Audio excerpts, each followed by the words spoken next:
Namaste mates, welcome back to Shiv in Sydney. In this video, I'll be sharing with you how I scored 87, which is the Superior English in PTE exam. I recently gave it a month ago. And let me show you my scorecard, which you can see here. I got 88 in listening. I had 90 marks out of 90 in reading, 90 out of 90 in speaking, and 80 out of 90 in writing. 87 overall. Now, I want to share a few things that I learned along the way with you if you have your PTE coming up soon. Let me show you the whole exam structure. Right now, I'm on a website called Ape Uni. This is a good website, so you can come here if you want to find practice questions, and there are complete practice mock exams as well. There is a free version as well as a paid version available. I bought the paid version while I was preparing for my PTE a month ago. You don't have to, you can even just use the free version, or there are a lot of YouTube videos as well where you can find the practice questions. Now, I want to caveat that do not rely on the scores that you get in any exam preparation softwares or third party websites. What I mean is, nobody actually knows how the software that PTE has marks you. So even if this Ape Uni or any other practice website has their own software built, do not rely on the scores you get in this preparation websites. I'll tell you that I was getting consistently below 80 in speaking and below below 70 for reading and writing, but I got 90 in speaking in my real exam. So do not rely on the scores here. Now, with that out of the picture, I wanted to quickly also tell you where you should keep the microphone when you get the headphones. So right now I've got it just parallel to where my lips are. You do not want to keep it up on your nose, or there are some weird positions out there people are recommending keeping it down below so the noise of the air doesn't get recorded. I think the best way is just keep it parallel to your lips somewhere here, and that's the best. All right. So talking about the exam structure, there are four main components that you get marked on. There is speaking, then writing, reading, and listening. This is an integrated exam, which means that read aloud, which is a question in the speaking module, would give you marks in speaking, but also would give you marks in reading because you're reading a question, right? Similarly, if you write from dictation, this question type it's under the listening module, but it will still give you marks for your listening as well as your writing scores because you are listening to an audio and you're also writing it. So that's, I think, what makes PTE a bit different than ours, that this is an integrated exam. It's not just one module gives you marks and only that module. You can be getting marks in more than one module in one single question. Hope that is making sense. So if you talk broadly, there are roughly about 20 questions across the whole exam. There are about 6 in speaking, 2 in writing, and then you've got 5 in reading, and then listening is 1, 2, 3, 4, 5, 6, 7, 8. 8 in listening. So roughly about 20 questions in total. And I think sometimes people start putting efforts in practicing the questions that are not that important. For an example, it could be reorder paragraphs or it could be multiple choice questions. Let me tell you that I actually skipped the multiple choice questions. I just picked an answer and then moved forward. And I still got 90 out of 90 in reading. So there are tricks, there are ways that you can score a really good mark in PTE exam without studying everything, but you need to focus on some of the core questions that contribute the most marks. Hope you're following with me so far. Now let me tell you what are the most important 6 questions you want to practice the most for your PTE exam. So, the first important question is your read aloud. Read aloud is a question type where you would have a couple of sentences in front of you. It's a written text, and you will have 30 to 40 seconds to prepare, and then you have to read aloud the sentence in front of you. Now, as I mentioned, that PTE is an integrated exam. So, this read aloud question gives you 35 marks to your speaking because you're speaking, but it also gives you 35 marks in your reading because you're reading something in front of you. So, very important. Second is your repeat sentences. Repeat sentence is the question where you would hear an audio and then you will need to speak the same audio back into the microphone. Now, this module will give you 30 marks to your speaking, but it'll also give you 30 marks to your listening module because you're listening to an audio, then you're speaking. Third important question is your reading fill in the blanks. Now, this would contribute 20 to 25 marks to your reading based on how many blanks and how many questions you get. Fourth important question is your reading and writing fill in the blanks. Very similar to reading fill in the blanks, in my opinion, because it will use the same strategy, same skills of grammar, of collocations, the knowledge of subject verb agreement, which you would use in the reading fill in the blanks. But reading and writing fill in the blanks are really, really important because it gives you marks, about 20 to 25 marks in your reading, plus 20 to 25 marks in your writing module. Fifth important question is your listening fill in the blanks. Now, listening fill in the blanks will give you between 10 to 15 marks to your listening and writing. The last, sixth most important question type is write from dictation. This question type is a bit tricky because it plays to your short-term memory and also it tests you in your spelling, a couple of different other things. It gives you 40 to 45 marks in your listening and also 40 to 45 marks in your writing module. So super important. Now that out of the picture, let me jump right into the nitty-gritty of the video and share some of the strategies that you can use to score good marks in each of these 6 important questions. First question type is your read aloud questions. Now there would be about 5 to 7 read aloud questions. These are the first questions that you get in your PTE exam. And as I've explained before, you will get 30 to 35 marks in your reading and speaking modules from this question type. So super important question type. What it is, well, you would have a short paragraph in front of you, a couple of sentences, and you will have 30 seconds to prepare. And after the preparation time finishes, you need to read out that sentence, that short paragraph into the microphone. Now, one most important thing you want to focus on in this question type is your fluency.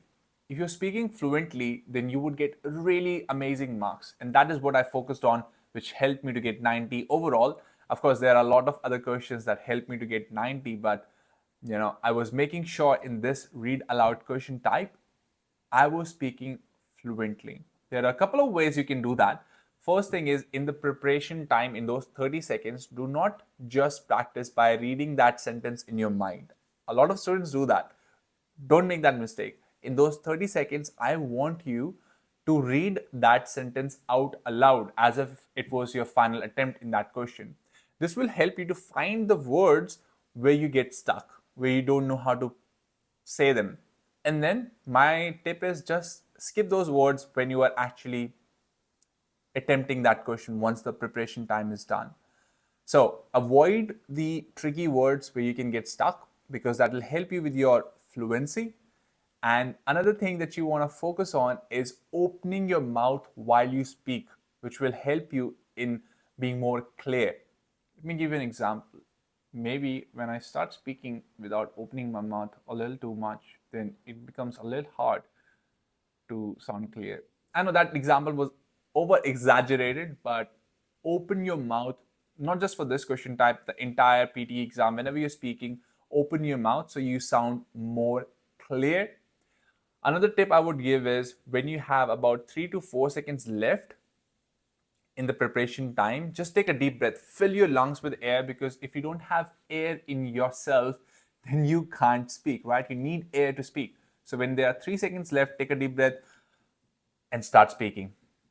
Another thing that you want to keep in mind is just take natural pauses at full stops and commas. Don't over pause at those places. Just natural pauses would be great. Another thing you want to focus is also don't get into the trap of intonation. So intonation, by intonation, I mean you're not ending your sentences on a high or you're not ending your sentences on a low. You speak in one tone entire time. Do not put unnecessary emphasis anywhere. Okay, let me give you an example of how you should attempt a read aloud question. So just remember, all you want to focus on is your fluency. You don't get marks for your pronunciation, your accent. So to explain it, you would get 30 seconds to prepare. So there is a sentence in front of you. You will get 30 seconds before the recording actually starts. In those 30 seconds, I want you to read aloud that question entirely. Do not think. A lot of students actually think, read that sentence in their mind, and they only speak it out aloud when the recording starts. Don't do it. You want to practice like it is a final attempt. What that would help you to do is you would remember the words, you would remember what to say and how to say it. And when the recording starts, you will be that much more sharper with the content.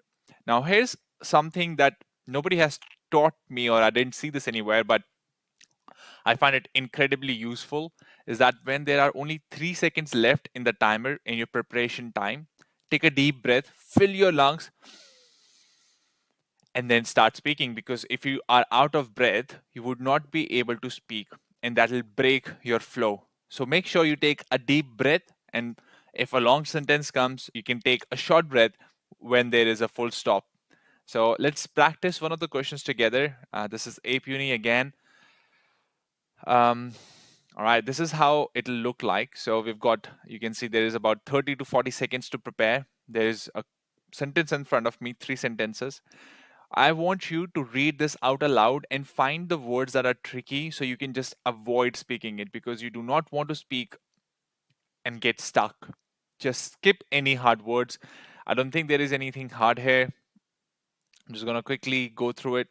While you are practicing, you want to read it out aloud. I'm explaining, that's why I didn't do it. We'll do it for the next one. 3 seconds left. Take a deep breath. Individuals who suffer from migraines often struggle to find a treatment that is both reliable and effective. With limited information available regarding how different medications compare to one another, however, a recent study has utilized data from almost 300,000 smartphone app users to aid in medication decisions for those with migraines. That's it. I honestly believe read aloud is one of the easiest questions, if not the easiest question in the PTE exam. It's so easy, right? I think the reason a lot of people get stuck in this question is because they get in their own head. Once you get in your own head, it'll not help you to speak fluently. You know English, you can speak most of these words. There was nothing in this sentence that was a tricky word. And if there was, you simply skip it.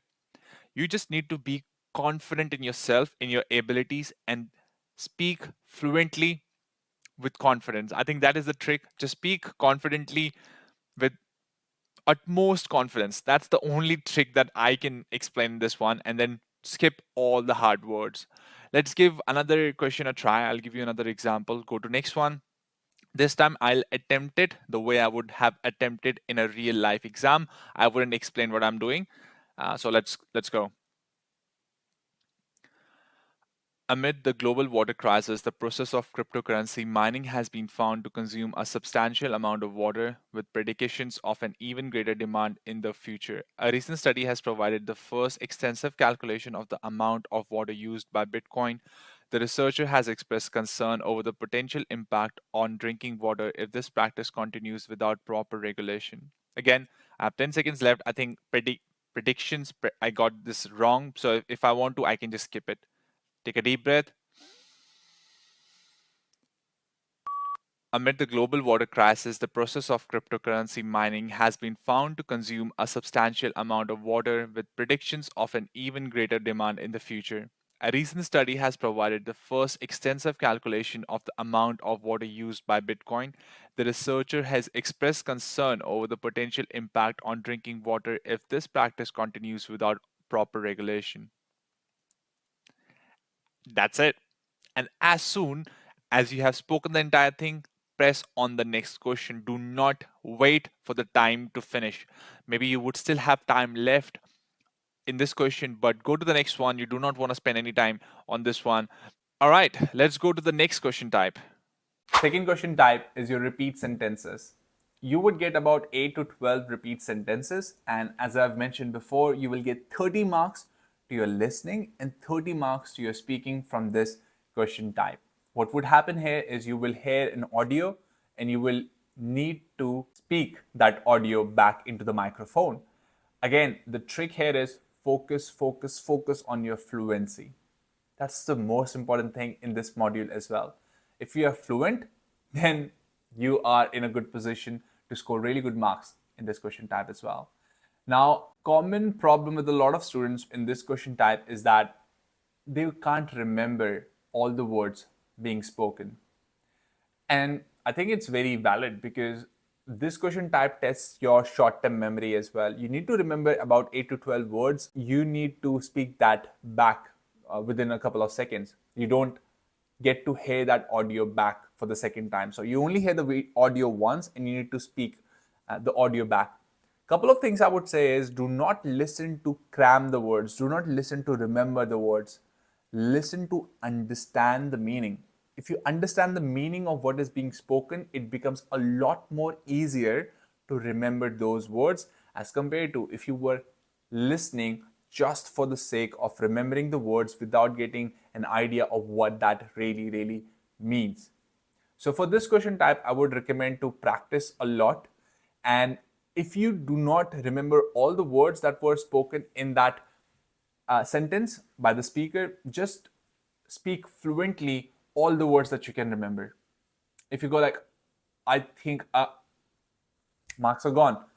If you remember 6 out of 10 words, doesn't matter if they are in sequence. If you remember 6 words, couple of words in the beginning, couple of words in the middle, one word at the end, even if that doesn't make grammatically correct sentence, just speak those 6 words, 5-6 words fluently, and you will get good marks. Okay, now let me give you an example of a repeat sentence question. Again, this is where you would hear an audio and then you have to speak the exact same thing into the microphone.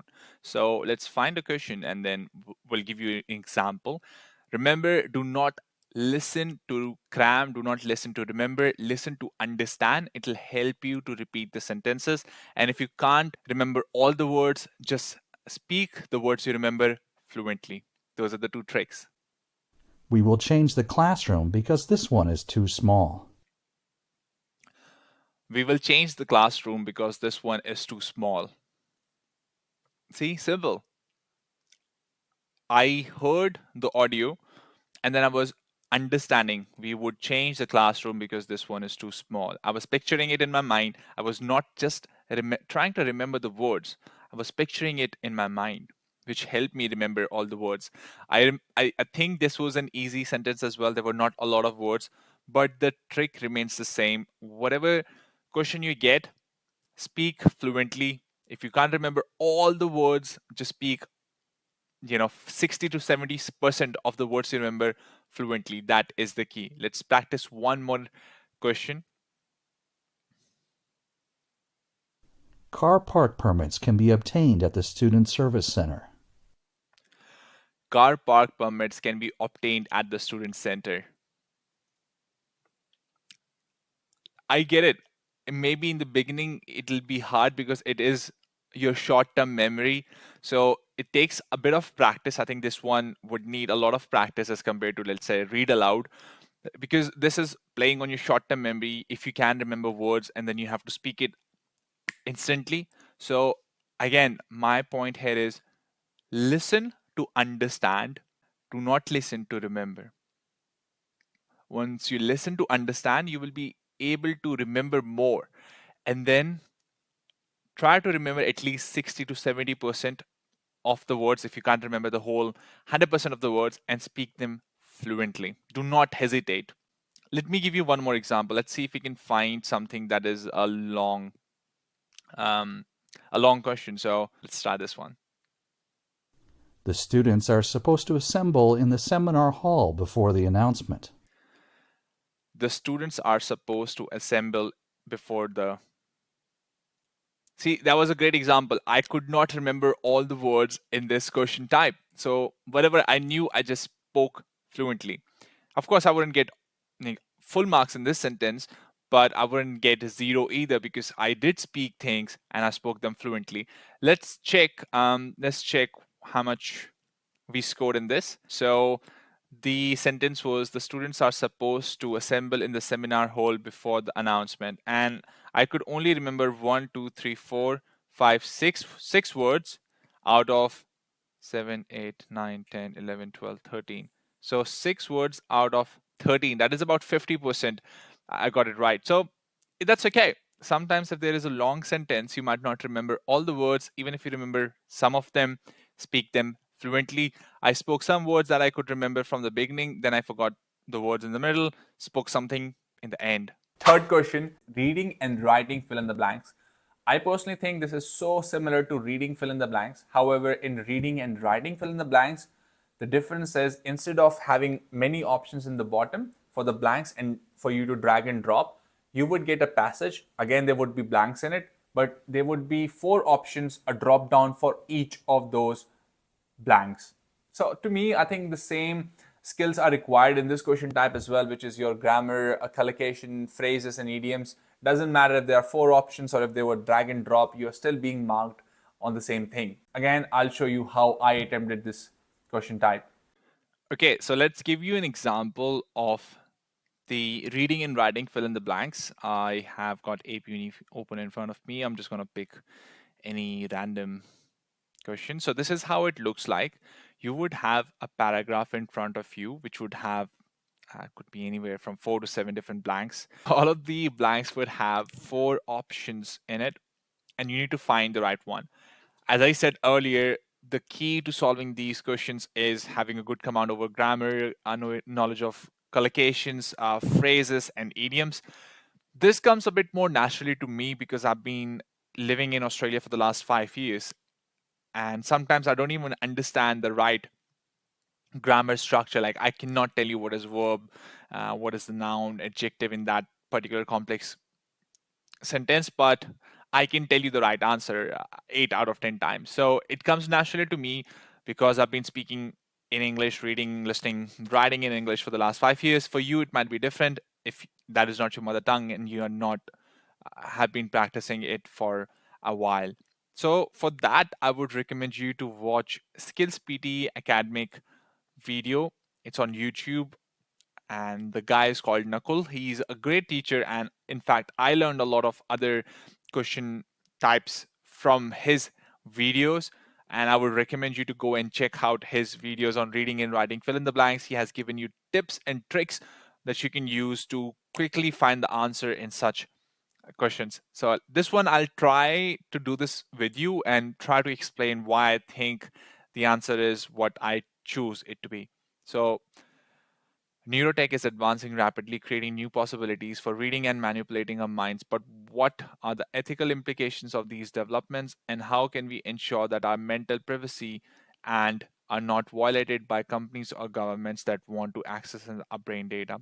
Sometimes I like to finish the whole sentence before clicking into it because the next sentence, the next few words after the blanks gives you a bit more, give you a bit more understanding and context behind what it could be. So let's say privacy and not violated.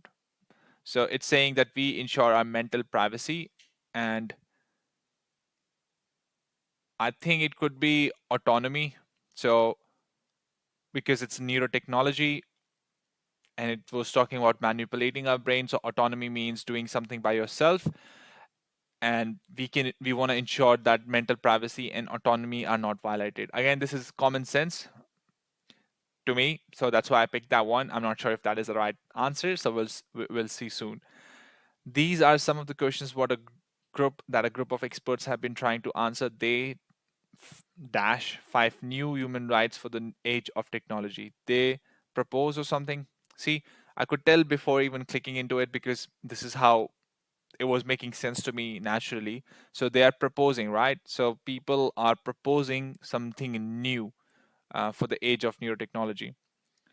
Free air, free access. Some countries and states have taken steps to enshrine these rights in law. Have already. So it's saying it is a new proposed law, but maybe some states have already taken steps to ensure these rights are in law. Chile became the first nation to amend its constitution to include the right to mental privacy and the right to free will. Colorado legislation that would protect neural data as sensitive health data. Colorado realized legislation, metro legislation passed. Right, so Colorado is a state and it is saying legislation, so they would have passed something to protect the neural data. Now, most of them were based on my common sense and basic understanding of grammar. Let's see if I got a few of them right. All right, so looks like I've got all of them right. So great. Autonomy proposed already passed. As I said, to me, it comes a bit more naturally. I have a basic understanding of the sentence structures. But if you find this hard, which I think a lot of you might find it hard, which is completely okay to find it hard, go and watch Skills PTE academic YouTube videos on fill in the blanks, reading, writing, reading fill in the blanks. He is a great teacher and would explain this in further details. Fourth question type is reading fill in the blanks. In this question type, there would be a paragraph and there would be blanks in that paragraph. You will get some options. The answers are in the bottom and the answers would be a lot more than the number of blanks. So for an example, if there are 4 blanks in that passage, you will get 6 or 7 maybe options in the bottom, and you need to drag and drop the right answer into those blanks. Here you get scores just on your reading and you get about 20 to 25 marks in your reading. The skills that you need to develop for cracking this question type would be your grammar. You need to have a strong knowledge of your grammar, your collocations, idioms, and phrases. Okay, let's give you an example of the reading fill in the blanks. I think they are very, very, very, very, very similar as the reading and writing because you're using the same exact strategies, same exact skills to solve this, which would be your grammar, collocations, phrases, idioms, and basic understanding of English language. So I'll show you an example how this one is different than the other one that we just did, which was reading and writing fill in the blanks. This is reading fill in the blanks. The only difference here is there are not 4 drop down options for each blanks. They would just give you few words in the bottom and it is drag and drop, as I was saying. So whatever you think is the right option among the ones that are below, you need to drag and drop them into the right blank. To me, I think this is exactly the same. Like you could have 4 different drop down options here, or they're just below and you're dragging and dropping them. Again, the same skills, the knowledge of grammar, collocations, subject, verb, agreement would be helpful in reading and writing fill in the blanks and as well as reading fill in the blanks. So let's try to solve this one. By the 1820s, Bentham had become a well-known dash both in Britain and other parts of the world. As I said earlier as well, I like to finish that sentence with the blank is because the next few words sometimes give you the context to find the right answer. So it's saying by 1820, this city I'm guessing this is a city or a place which had become a well-known dash. So it became a well-known something. So it became a well-known, or it could be a person as well. Well, to be honest, so well-known figure. So this Bentham, it's not a city, perhaps it's a person, became a popular figure in Britain and other parts. Oh yeah, see, that's what I was saying. Sometimes it's if I have only read this word his, I would know this is not a place, but actually a person, which is a figure. So read, yeah, the next sentence and maybe one more sentence. So his tells me that this is not a city, this is a person, which means this would be a figure. The surgeon Thomas Southwood Smith and his skeleton was as the auto icon. So, as per the directions in his will, Bentham's body was dissected by his friend, the surgeon Thomas, and his skeleton was as the auto icon. So, I think his skeleton was preserved because it wasn't. It was already dissected by his friend, and now it was preserved. Research into Bentham's thought and life continues today. at UCL's Bentham project, set up in early 1960s with the aim dash producing the first scholarly edition of his works in correspondence with the aim of, now this is collocation with the aim of doing something, with the aim of becoming a president, with the aim of finishing your PTE exam. I'm just going to go to the next one. This edition is projected to run to some 80 volumes. Members of the public are invited to assist in this massive editorial task by helping to dash. So they are helping in the massive editorial task. So editorial, which means it's transcribing something, manuscripts, right? Via transcribe. So yeah, it should be transcribe, I think. Let's have a look. So I've got, again, 4 out of 4 right, with some basic understanding of collocations, common sense, and grammar. Fifth question type is your listening fill in the blanks. Now, listening fill in the blanks will give you about 10 to 15 marks, and this will give you marks in listening as well as your writing. I love this question, to be honest. So what happens is there is a paragraph in front of you. Again, there are blanks in it, but this time there would be an audio that will narrate the entire passage, and there would be the correct answer for that blank. You just need to write that correct answer while the audio is being played. The key to this question type, according to me, is not focusing on getting the spelling right the first time you write it. So when the audio is playing and you get to a blank, they say fiduciary, for an example. Instead of figuring out what the spelling is, just write something, broken text even, that resembles fiduciary, and then go to the next blank. Because if you start thinking and correcting the spelling, you might miss the next blank. So you get to listen to the audio only once. Just make sure you're writing short words that you can come back to and understand what the word was and fix the spellings later. Okay, so let me give you an example of how the listening fill in the blanks looks like. There would be an audio and you would have a paragraph with blanks in it, and the audio would start playing. The audio would exactly be narrating whatever the paragraph is in front of you, and you need to write the words quickly in those blanks from what you hear in that audio.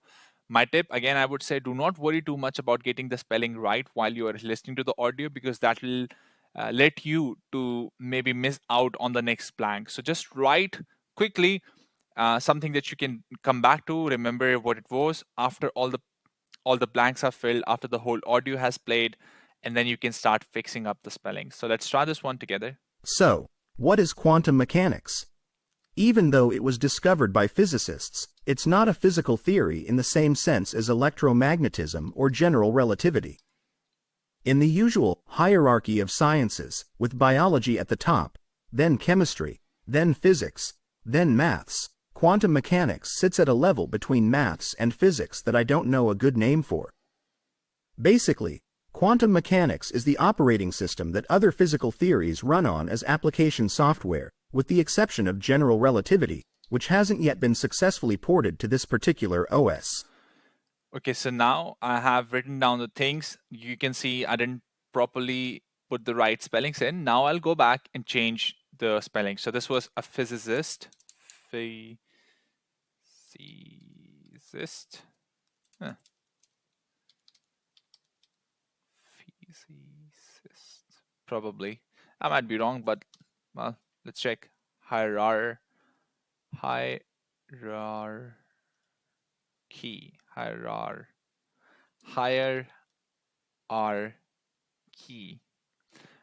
Magnetism. Sometimes it helps if you read that word out aloud.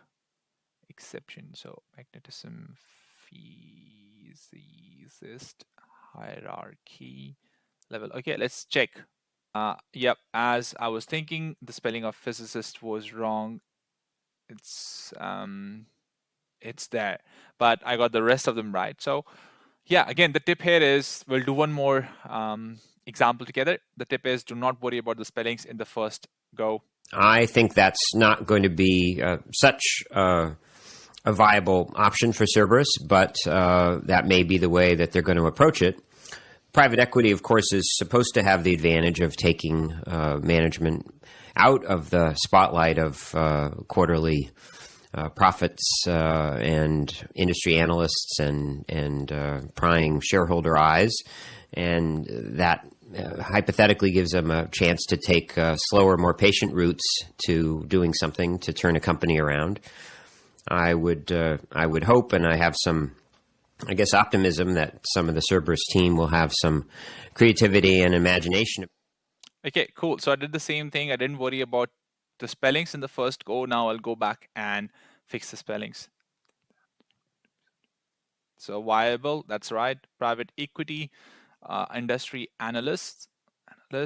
I have a hard time with physicist, analyst. This is tricky. I think this is the right one. Hypothetical, so hypothetical,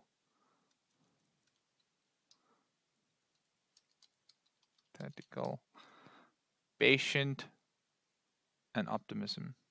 Let's check how we did in this one. So we've got, oh, it was hypothetically, not hypothetical. So we've got, again, one wrong and then 5 right out of 6. So you get an idea of how the listening fill in the blanks work. Sixth question, write from dictation. This is, I guess, a very important question, and yes, it is a bit hard as well. It contributes 40 to 45 marks to your listening plus writing module, because you will listen to a sentence it only once and you would have to write what you heard. Now, the trick here is, like listening fill in the blanks, do not focus too much on getting the spellings right, because you would only hear the audio once. There could be 8 to 12 words. As soon as you start hearing the audio, just start writing short words. Even if you want to just put some words, some keywords that you can go back to and understand this word was XYZ. Another thing that you want to make sure is that you add a few different words. There is no negative marking for more words. So if you are unsure of any spelling, if you were unsure of the spelling, then you can write a couple of different spellings of the word spelling. Sorry, that was quite confusing. But you add a few more things. There is no negative marking for it. And if you're ever unsure if this is a singular or it was a plural noun or verb, you just write both, or all the spellings that you can think of if you're unsure. Again, there is no negative marking for a wrong word, but the more chances you give to yourself, the more marks you would get. So that's how it works. Let me give you an example. As I said, there would be an audio that will play, and then you have to write as fast as you can, as much as you can from that audio. So the easiest way, I would say, is when you're writing, when you're listening to the audio, first listen to understand. Second, do not write complete full words. Just write in short form of those words, so you can at least go through the entire thing and then come back, change the spellings, and rewrite it. So let me give you an example. Let's do one together. Regular exercise promotes physical fitness and reduces stress levels in students.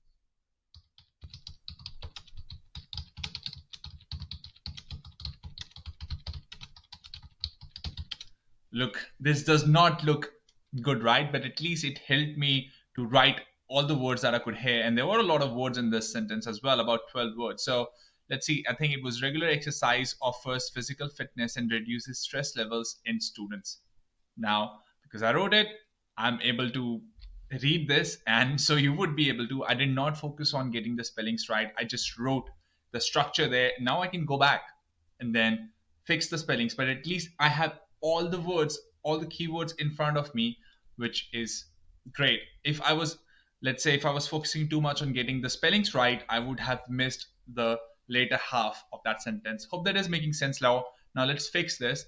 Regular exercise offer, I'm just gonna write, as I said before, you can write a few extra words. It doesn't count as a negative marking. So if you're not sure about a spelling, or if there was singular or plural, just write them both. Physical fitness and reduces stress levels in students.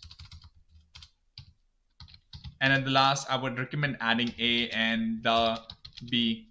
So let's check. Regular exercise offers physical fitness and reduces stress levels in You always want to proofread. In students, all right, let's submit that. Now let's check how many we scored correctly. So we got 10 out of 11 right. There was promotes instead of offers, which I got wrong, but other than that, I was able to get most of them right. Again, I did not focus too much on the spellings themselves. I just focused on writing as much as I could while understanding what is being spoken. Let's try another example. University graduates have opportunities for career advancement and personal growth.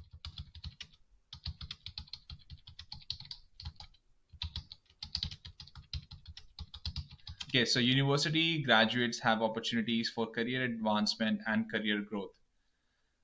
This doesn't look good at all, but at least I've got things and I can go and fix them. So university graduates have, I'm going to write them both, have opportunity, and then opportunities as well for career advancement and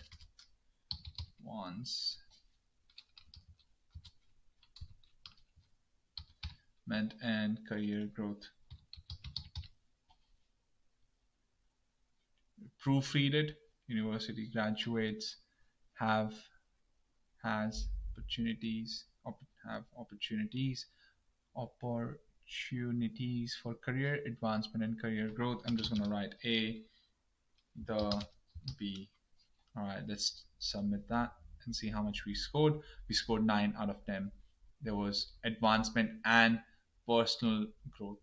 So again, as I'm saying, these are really long sentences as well. But if such long sentences come, do not worry too much about getting your spellings right. Just write. And then you can come back to the spellings later. And then if you're unsure, just write plural version of the word. Write a couple of different spellings if you're unsure. So let's say if the sentence was for, say, it is hard to find good accommodations in autumn in Sydney. So if I was to write this, it was hard to find good accommodation in autumn in Sydney. So now it was hard to find good accommodation in autumn in Sydney. I'm not sure about the spelling of accommodation. It could be ACCOOOM or ACCOMMDATION. So I'm just going to write a few different versions of that spelling, accommodation, and then I'm going to maybe write even accommodations in autumn in Sydney. So yeah, accommodation is a tricky word indeed. So let's check the spelling, real spelling of that. All right, so accommodation comes with ACCOMMODATION. So as I was saying, if you're unsure, you can just write a couple of different spellings of that word. No doubt the spelling of accommodation is quite hard and tricky. And equally tricky and hard is to find a real student accommodation in your study abroad journey. I remember when I moved to Sydney 5 years ago, it was so stressful and it took so much time and effort to find the right home for me away from home. That is why I wanted to introduce you guys to a website called UHomes, which is your one step solution for all your student accommodation needs. They operate in more than 500 cities around the globe. They're present in USA, UK, Australia. In Australia, they are in Sydney, Brisbane, Melbourne, Adelaide, and Canberra. What I love about UHomes is, which as a student I would have loved 5 years ago, is to get verified properties and to find properties that have reviews from other students. That is exactly what UHomes does. If you go and click on any of the accommodation they would have verified reviews. You can scroll down and see all the other students who have lived in that place and have given reviews. It gives you that sense of assurance and peace of mind knowing what you see online is exactly what you're going to get. Now, if you go to the description and click the link there, if you make a booking through that link, you will get $100 Amazon voucher when you move into your property. To do that, just go to the link in the description and fill in your details. So if you go to the bottom right and fill in your details in the Ask Me column, What would happen is someone from UHome's team would connect with you and they will ask you your preference. What's your budget? Where do you want to live? What sort of amenities you want in your student accommodation? And based on your preference, they would work one on one with you to find the best property for you. And this is the interface. You can have a look at the different property types. You can change the price range. You can change the property type. Again, you can read the student reviews on each of their property. So guys, make sure you go to the link in the description and fill the form through there to avail your $100 voucher and find your first home away from home at UHomes. Guys, thank you so much for watching this video. I really appreciate it. And if you watched it till the end, make sure you hit that subscribe button, because as I said, I'll be making a lot more content that will help you in your study abroad journey in Australia. And I have also made a Facebook group. It's for other students to connect with other students, to find accommodations together, to network, to make friends. It is free to join. It's on Facebook. If you want to join it, there is a link in the description. I've also got an Instagram page where you can reach out if you have any other questions, or you can comment them below as well. My Instagram is Shiv in Sydney. If you are in need of a budget tracker that can help you track budget when you are in Sydney, then you can go and drop your email address below in a link as well. I've got so many resources, but yeah, check out the description after this video. But more than anything else, thank you for watching and supporting Shiv in Sydney. I'll see you all in the next video.